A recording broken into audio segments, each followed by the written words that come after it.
Willy, Willy, up the bank, and Willy, Willy, down the brae, and Willy, Willy, yon burnside, where I and my love want to gae. I leaned my back until an ache, thinking it was a trusty tree, but first it bent and syne it brak, say my true love did lie to me. Hey everyone, welcome to A Maker's Pilgrimage, a podcast about contemplation, ecology, and the fiber arts. I'm Aidan, and I'm coming to you from Holy Cross Monastery in the beautiful Hudson Valley. Welcome to all of you who are joining me for the first time, and welcome back to those of you who have been here many times before. I'm really happy to be back with you after probably about 6 weeks, maybe even 2 months since my last episode. I have not kept track of the time, but it has kept track of me, I can tell you. More on that in just a little bit. I want to let you know where you can find me on social media, though you may have already found me there, and that's why you're here. But I'm on Instagram and on Ravelry as Knitting Monk. There's also a Ravelry group for this podcast with show notes and some conversation.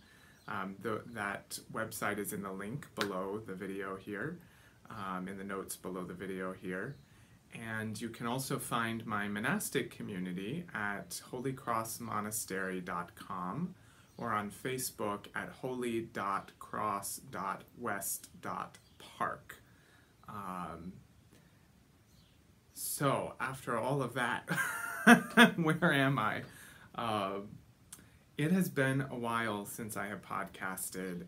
I sort of lost a little bit of my mojo, and I want to tell you about that experience and about kind of coming through the other end of it. But first, I want to talk about the sheep in the room, which is this newly finished sweater I'm wearing that I'm going to have to take off in a minute because it's probably about 70 degrees here in the Hudson Valley, which is lovely and beautiful, but it's not really thick wool sweater weather. But I had to show you the Peaks sweater that I finally finished just 2 days ago.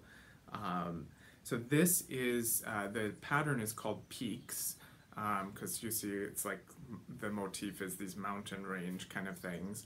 And it is designed by Jared Flood for Brooklyn Tweed. It is a color work pullover, and it has this rather dramatic and fabulous shawl collar. So that is the big statement part of this sweater, I think. I absolutely loved working on this sweater. It was a lot of fun to knit. As you know, if you have been following me for a little while, I am mostly a cable knitter. I don't have a lot of experience with color work. In fact, this isn't the first color work project I've done, but it's certainly the largest and most involved color work project that I have done. But I really enjoyed working on it. And I feel like I really kind of honed in on my color work technique. I got my floats to be pretty even, and really, you know, kind of got into the rhythm of color work. I'm still doing it two-handed, and still doing it one-handed. I may continue to do it one-handed in the English style, where I'm dropping and picking up and dropping and picking up.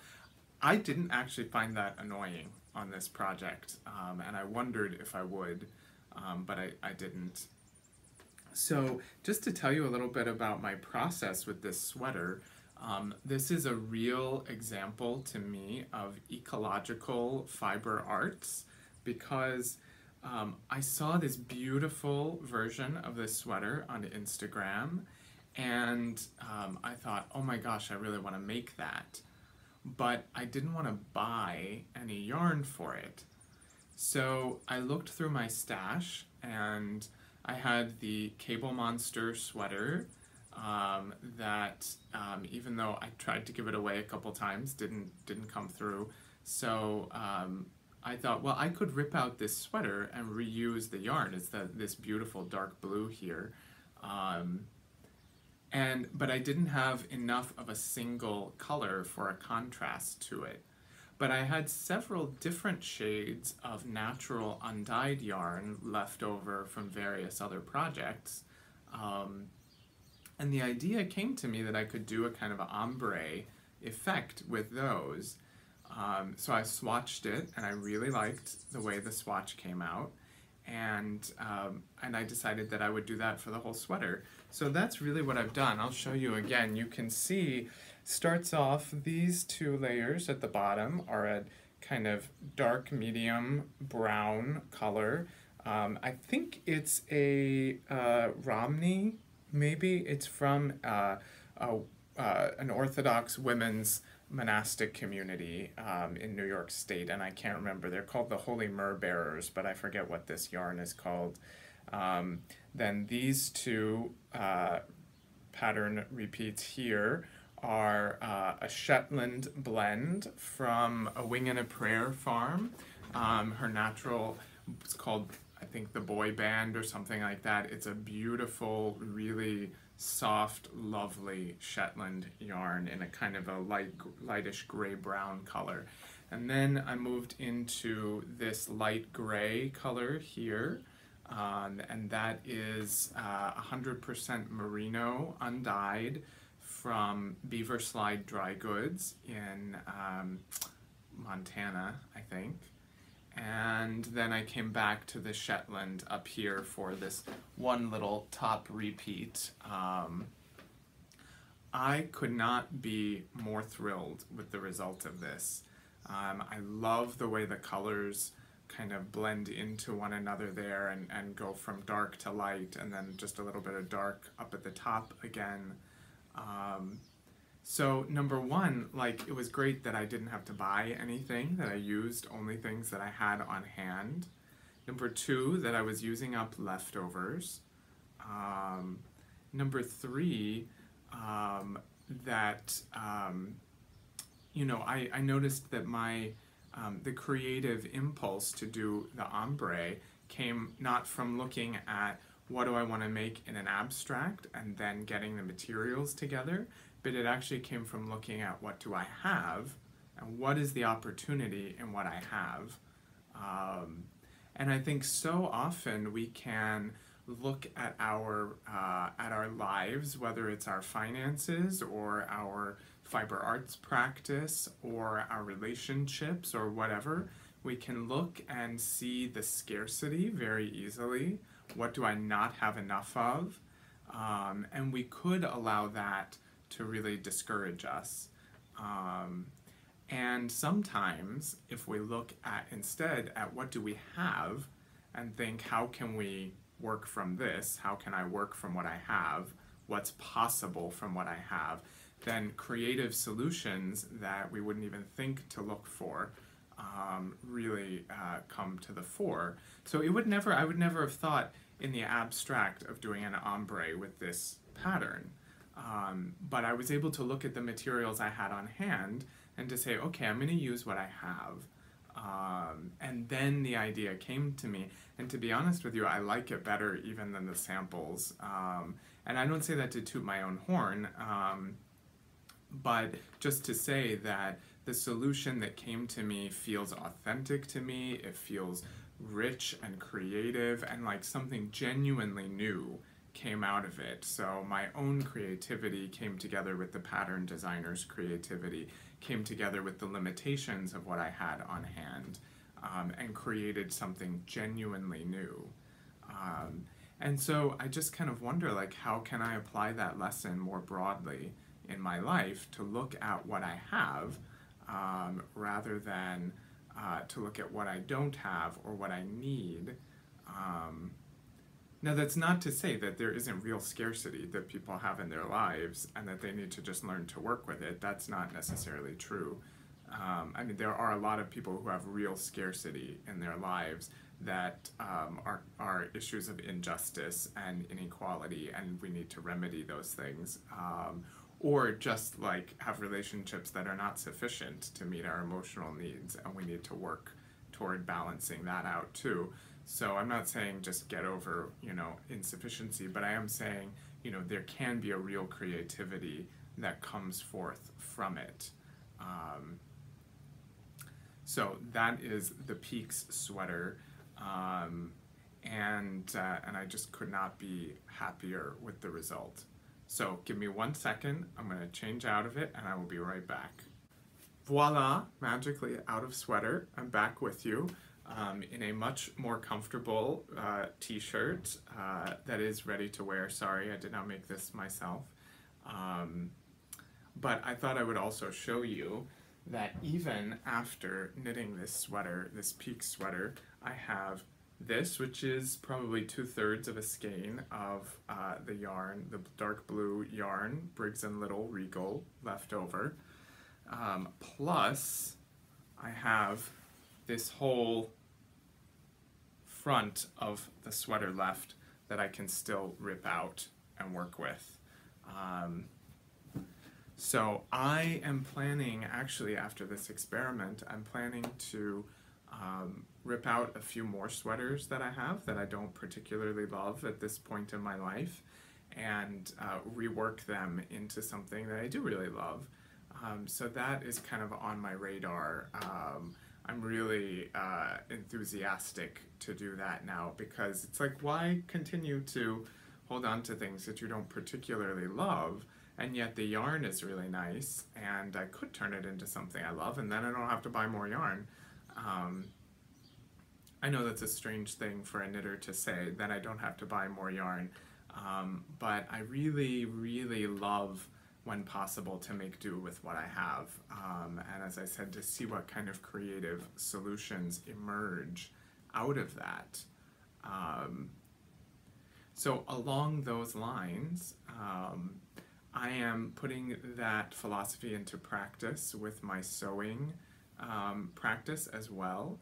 So I think I've already shown you some examples of when I've done that in the past, but I have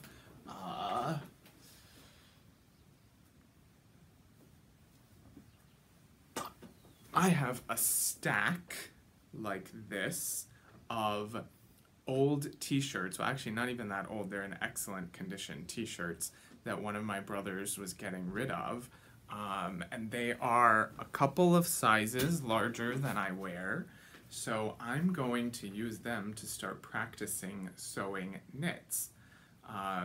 Thread Theory Design just came out with a brand new absolutely beginner level raglan t-shirt pattern, and I bought it, and I'm going to tape it together this weekend, and I'm going to break my self-imposed rule of starting no new projects until all my whips are done, and I'm going to learn how to sew knits. And I think because of the raglan construction, it's great for color blocking, and I can mix and match these patterns, and if I hate it, it doesn't matter because I didn't pay anything for the fabric. And if the fit isn't great, that's fine. I can give it away and try a new one. So the pressure really is off too when you use found materials. It is for me anyway. So I'm excited to keep going with that. In other news, I said earlier in the podcast that I had lost my knitting mojo for a little while. I think I just sort of lost all of my mojo for a little while. I've had a rough month. It's been a hard time where I just have felt like my connection to spirit, to like this deep kind of wellspring of life, had largely dried up. I know that happens. It happens in everybody's life. We go through periods, sometimes very long periods, where that is the case. I'm grateful that I'm sort of coming out of that period right now. But a part of it, when I look at it, is like I've had so much work to do. And some of that, a lot of that, half of that at least, is my own doing in overscheduling myself. And the other half of it is that there are certain work responsibilities I have in the community here that need to get done.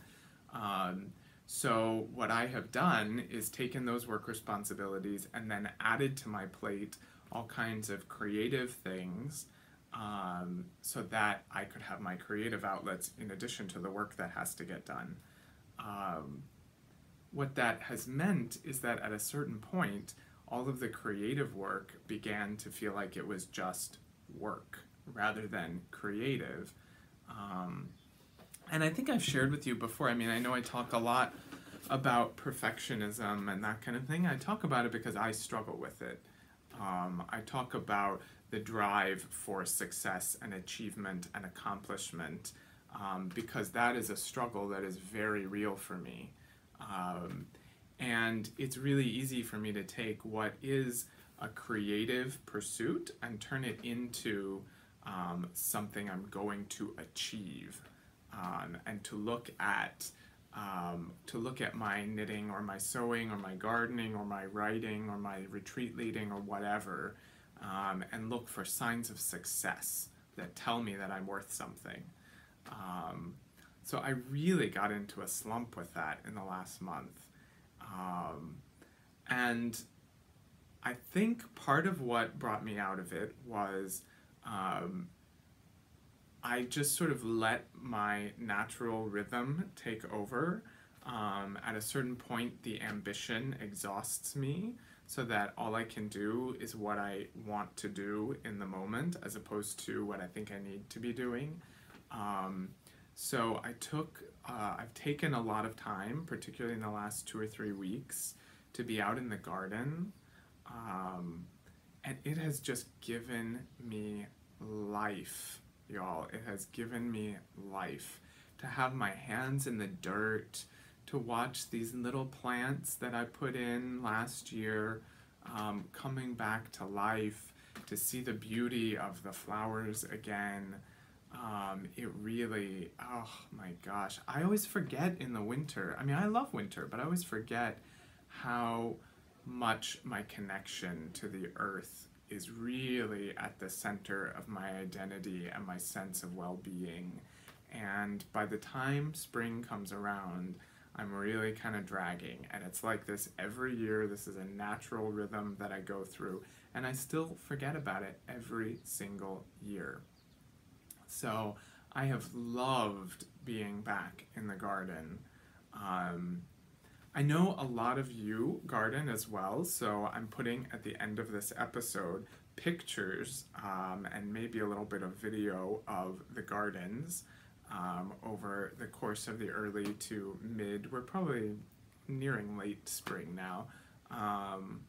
And if you don't like gardens, then you don't have to watch that obviously at the end, but for those of you who do, those pictures will all be at the end. But you will see my particular passion and love is for tulips. I mean, I say that until, of course, the iris come, and then the peonies and the roses and all of that kind of thing. But I love tulips. I spray my tulips with this thing called liquid fence that keeps the deer away from them. It really works for me. So that the deer do not bother my tulips. And my favorite thing to plant is historic tulips. So I put in a whole bed last year of 600 tulips that are all heirloom varieties.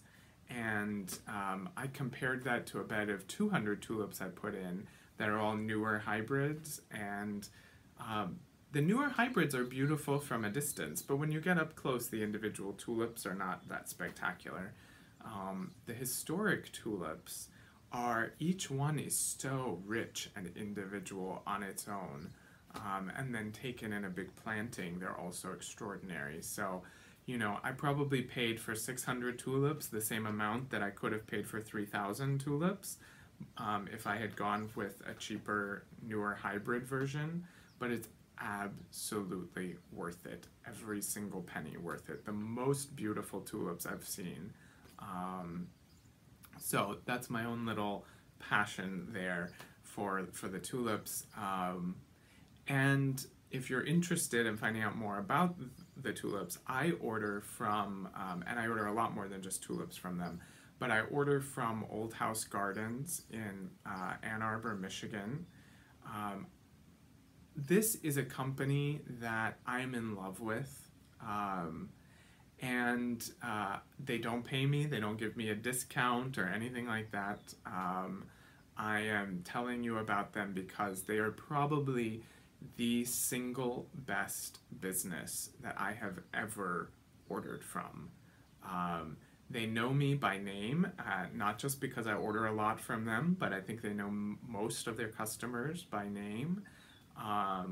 They are extremely helpful and personable over the phone or over email. They're like a family, and you really feel like you're connected to and part of a family when you order from them.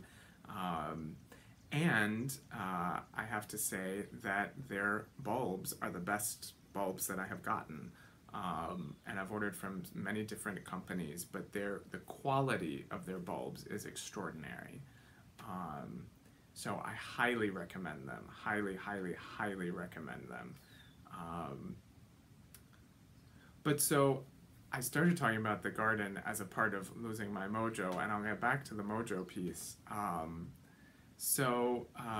This little bit of a slump, I mean, I would say the main reason I'm telling you about it is because I sometimes get the impression that a lot of you think that I'm somehow superhuman, or don't have the same kind of emotional experiences that ordinary people have, either because I'm a monk or because I sit and talk to my iPad and record it, once a month or so,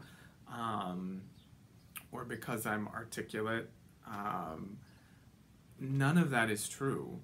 I struggle with the same human realities that all of you struggle with as well. I mean, I struggle with the exact same ones because everybody struggles with different things, but perfectionism, ambition, judging my self-worth by my achievement, burnout, loneliness, all of those kind of things, I struggle with them too. So I talk about them, if I talk about them and the spiritual solutions to them from a place of authority, then it's because I struggle with them. It's not because I somehow have learned not to struggle with them. I do struggle with them, and sometimes they're easier than other times, but it's actually the struggle that leads to transformation. And I've probably said this before, so forgive me if I repeat myself, but I really like to look at the stories of the saints and to imagine that, they weren't, if they're known for their patience, it's not because they were born naturally patient, it's because they really struggled with impatience, and over a lifetime of struggling with impatience, they learned patience at a much deeper level than they could have if it had come naturally to them. So whatever you're struggling with, and we all are struggling with something at some point, whatever you're struggling with, it is actually the engagement with that struggle in an authentic, open-hearted way that will lead you deeper into healing and wholeness. That certainly has been my experience and what I have found with it. So that is a part of how I come out of the mojo slump as well, is that I don't ignore it, I just engage it. So as a part of that, I put down my knitting. I mean, for the first time in 3 years of knitting, I had days when I didn't knit at all. Not a single stitch. I mean, I think I had a 2-week period where I didn't knit a single stitch. And on that peak sweater, about a month ago, I was all the way up to here on it, something like that. and then finished up the yoke in a week, and then it sat there for like 3 weeks, and I needed to knit the collar and do the steek and attach the collar, and that was it. And I just couldn't, you know? So what did I do? I put it down because the process had started to seem like work. So I just put it down and I did something else. I got out into the garden, I read, I slept, I talked with people, and it's kind of brought me back to life, making all of those connections. So there you go, for what it's worth. I suffer from mojo problems too. Similarly, in the theme that I realize I'm kind of coming to, I discover whatever the theme is for the episode as I'm talking. I'm an extrovert, in case you couldn't tell. I want to thank you all for your feedback on my memoir that I read some of in the last episode. I may read some more of it in a future episode. I'm not going to right now. But I want to tell you a little bit more about that process because it relates to some of the themes that I'm talking about here.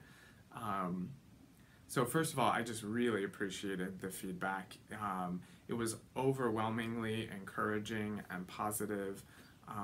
It may be that if you really hated it, you just didn't comment, which I actually appreciate because nobody wants to have somebody saying, that was really terrible, that was stupid, you shouldn't think of publishing that. Though, of course, I am open to constructive feedback as well. But I've had a real process with that memoir.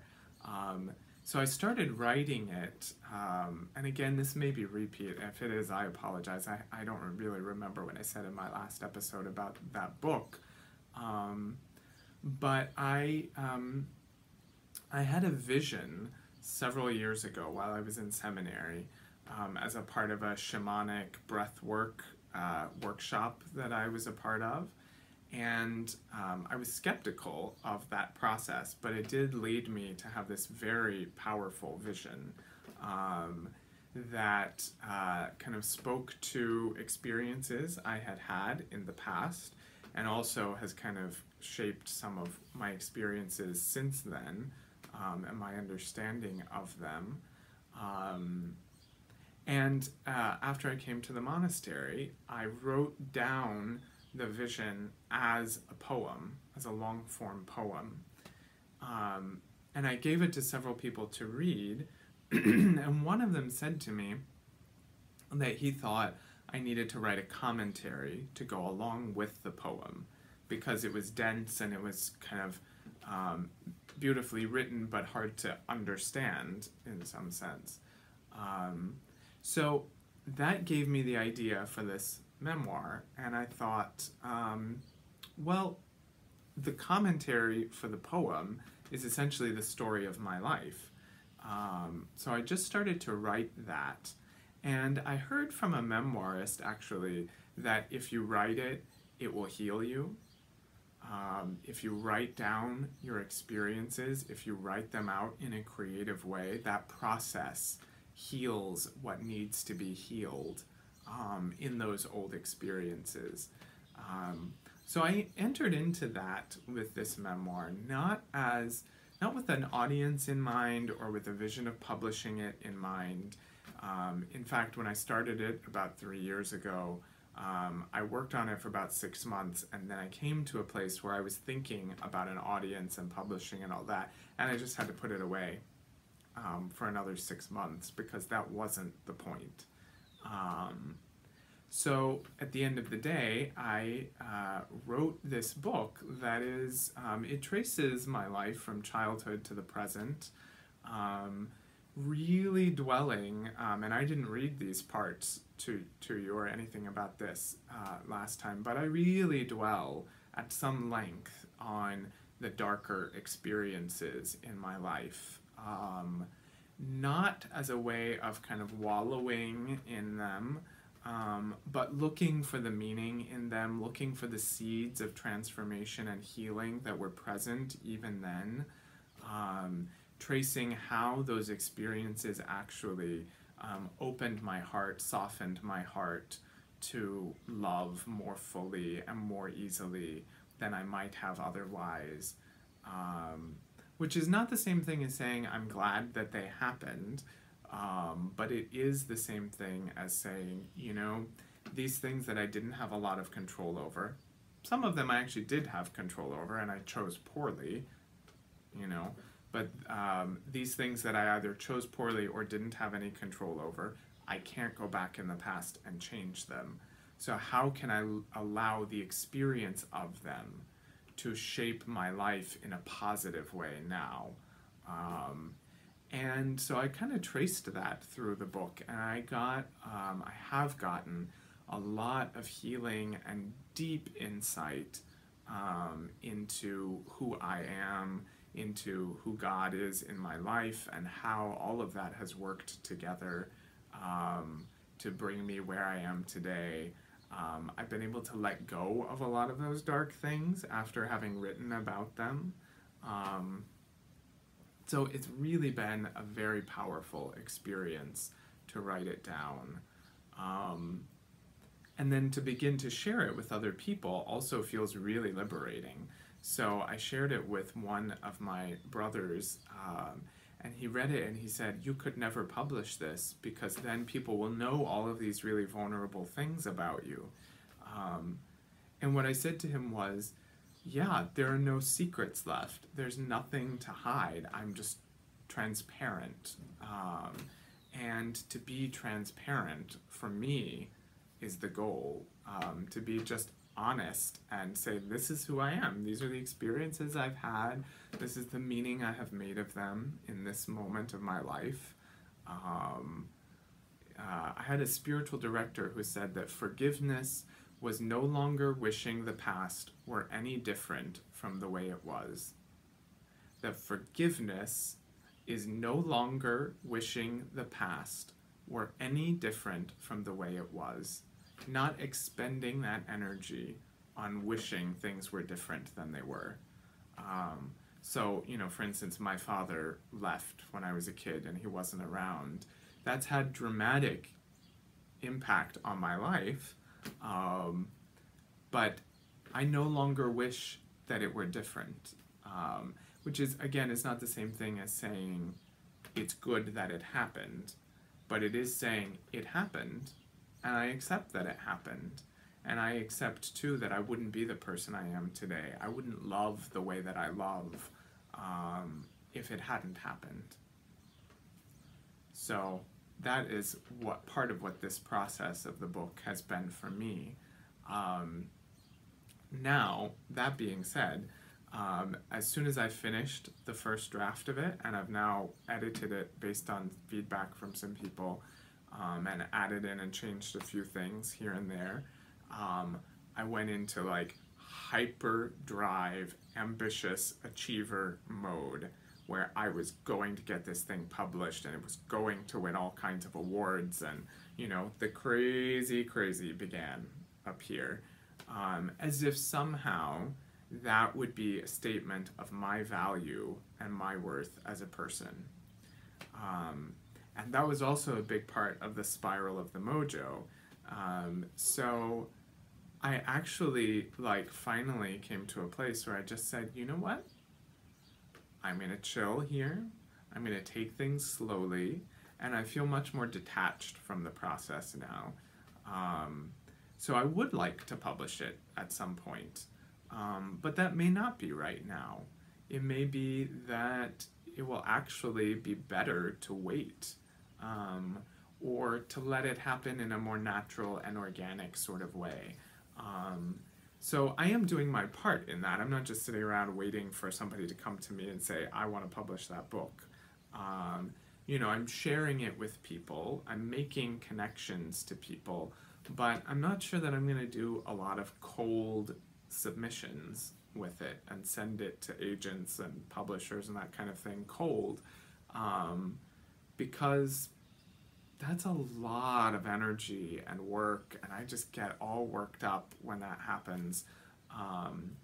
And what I find actually is when I can relax into life and build on the connections that I already have, amazing creative things that I could not have made happen on my own happen. As with the Peak sweater, I did my work, but I looked at what resources were available to me and I made use of those, and something I couldn't have dreamed up on my own came to be, and it's beautiful and I love it. So I'm wondering how that can happen with this book too. To look at the resources I have, and I have done that. I've sent it to people I trust, who have really keen critical eyes. I'm meeting with a memoirist I know to talk about the publishing process and hear about that from her. I've sent it to an editor that I know. So I am doing my part in it, but to allow those connections to flow a little more spontaneously. And I have a really exciting potential project that has come out of a process similar to that, that's come out of my work on this podcast and on the retreats that I have led and the fiber arts work that I have been doing. So I'm going to hold off on telling you exactly more details about it until I have it, but it's exciting, and it's possible that something really cool will come out of this. It's possible nothing will come out of it too, so I'm trying to hold on to that as well. But I've had other examples recently of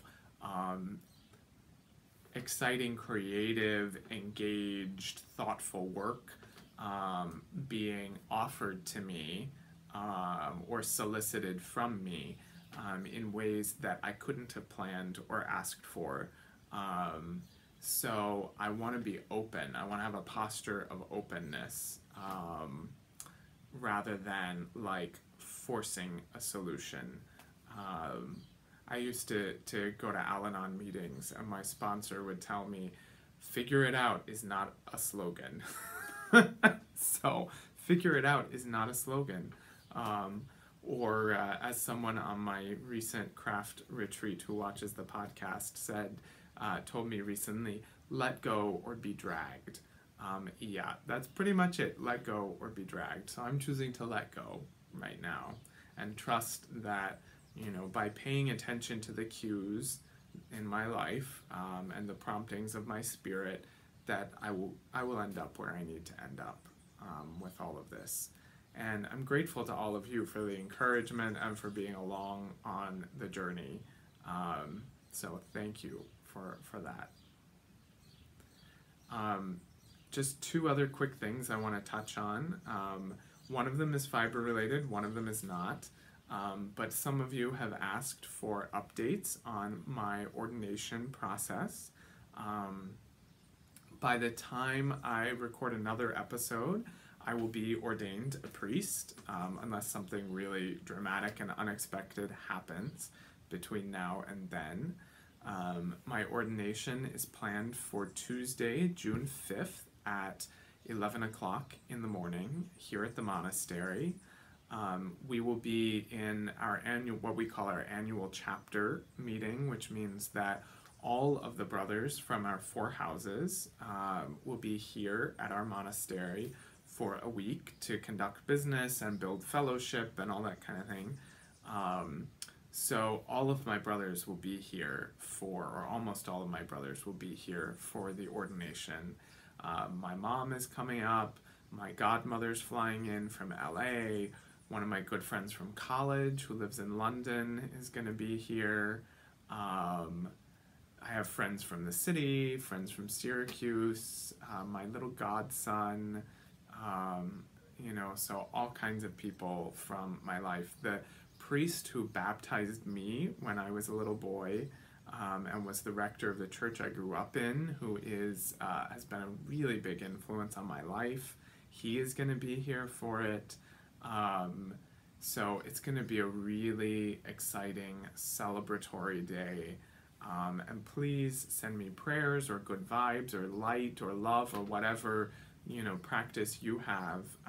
Please include me on that, because this is a really big step for me, And I think life will be different afterwards, and I don't know how it will be different afterwards. But I have been in the ordination process for 12 years now. So however it is different, it will certainly be different simply by the virtue of not being in that process anymore. A long process will have come to a conclusion. And then I will have another process of living into what priesthood means for me and in my life. And to clarify, for those of you who may not know, I'm an Episcopalian. I know sometimes it's easy to see a monastic community and hear about priests, and you might think Roman Catholic, but we are an Episcopal community, so we're part of the Episcopal Church, and I'll be ordained a priest in the Episcopal Church.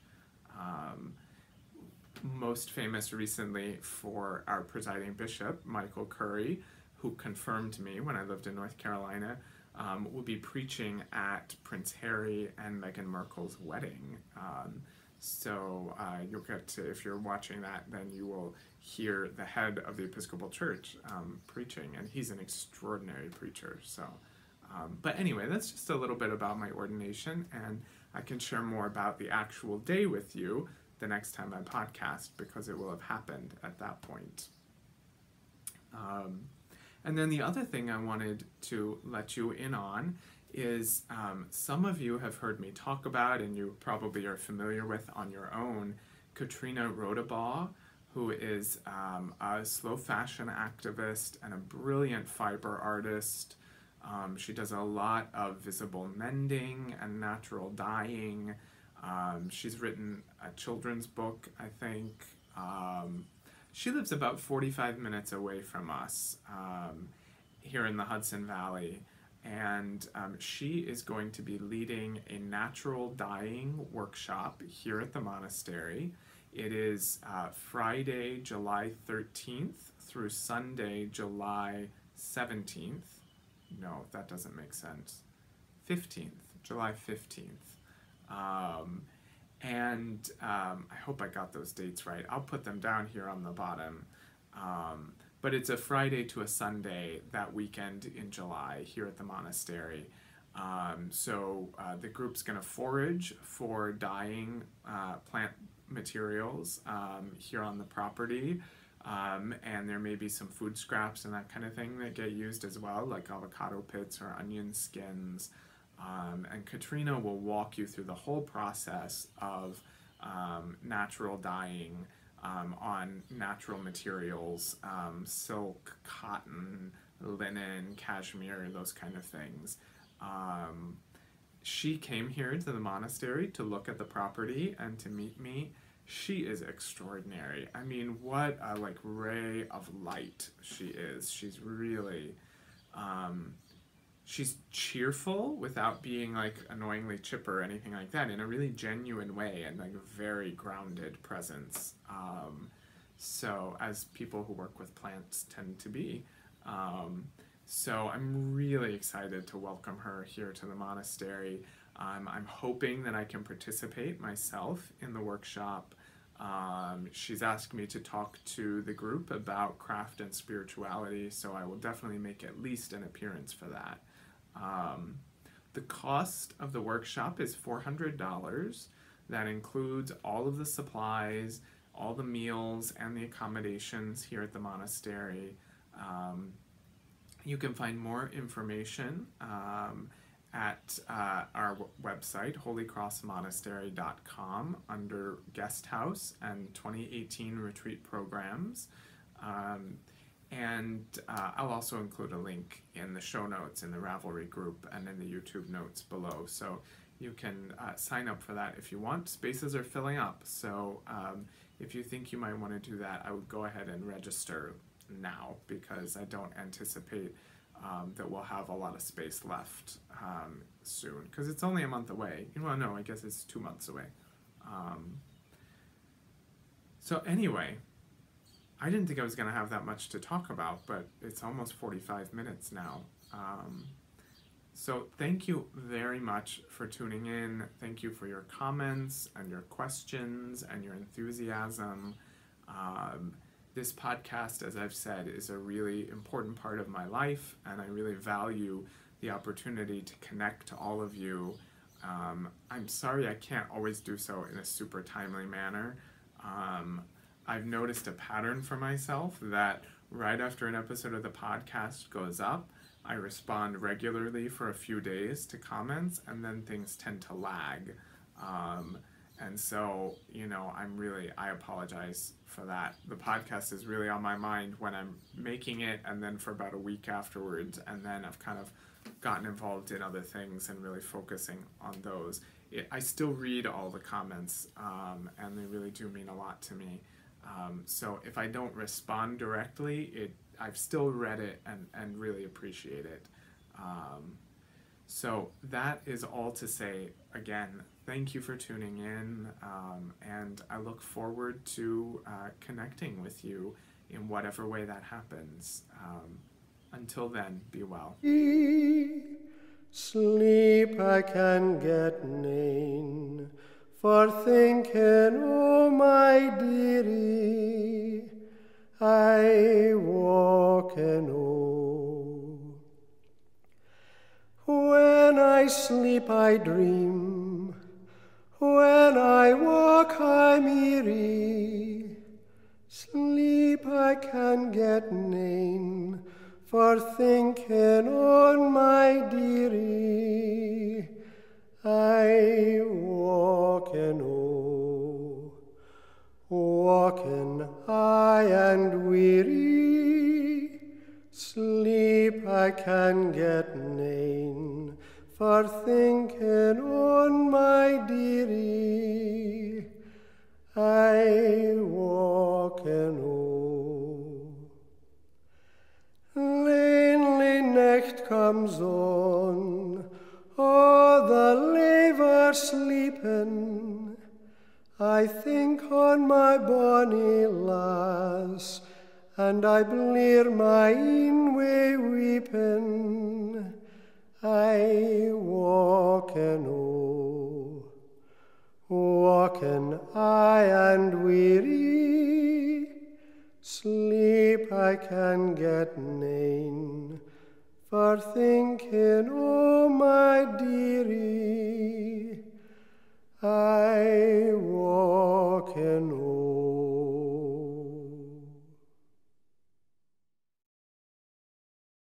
I walking oh, walking I and weary. Sleep I can get nane, for thinking, oh my dearie, I walking oh. Summer's a pleasant time, flowers o' ilka colour, the waterins are the hue, and I long for my lover. I walking oh, walking I and weary. Sleep I can get nane, for thinking, oh my dearie, I walking oh. When I sleep I dream, when I walk I'm eerie. Sleep I can get nane, for thinking on my dearie, I